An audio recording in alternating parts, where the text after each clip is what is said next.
New Jersey Education Report recently spoke to Robert Goodman about teacher shortages across New Jersey and innovative ways on how to fix the problem. Teacher shortages have been a problem for a long time in certain areas.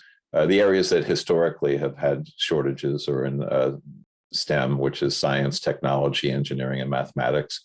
The reason for that is that people who are successful in majoring in those subjects in college have many career paths open to them, and teaching is just one of those. Teacher shortages often lead to larger class sizes and cutbacks in some specific subject areas. In general, teacher shortages introduce stress on the entire educational system.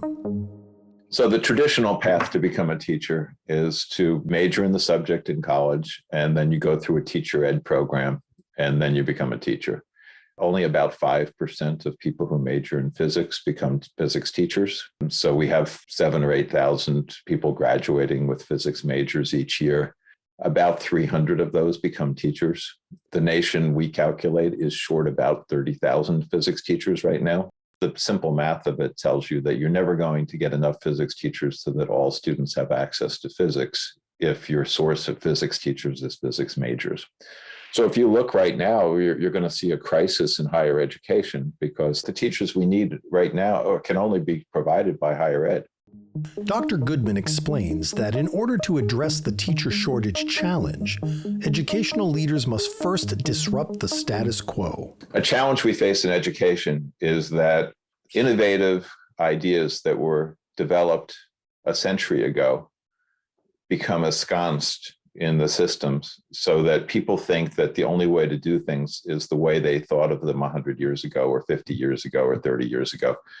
And the revolutionaries who created, the John Deweys and the people who created our modern system of education were innovating and changing and challenging the status quo. But it's very difficult to do that now because there's an entire educational industrial complex built up around those structures. And every time you go to do something different, you face regulations, laws, accreditation processes, and so forth that pull everything back to the center. In order to really make disruptive change and to address the lack of equity in the current system, where a vast majority of students are unprepared for the careers of the future, and we sort of accept that as being a natural outcome of our current system, people don't stop and say, well, maybe we should just change the whole system. The New Jersey Center for Teaching and Learning provides existing teachers with additional endorsements, which allows them to teach STEM classes and offset teacher shortages.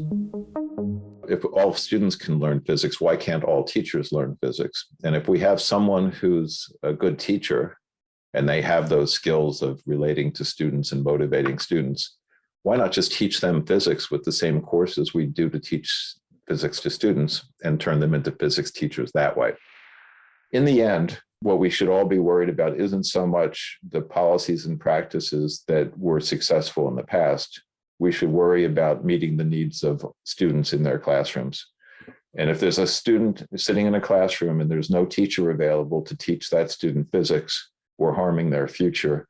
And we need to solve that problem, not figure out how we can do things the way we've always done them. And that's where we are right now.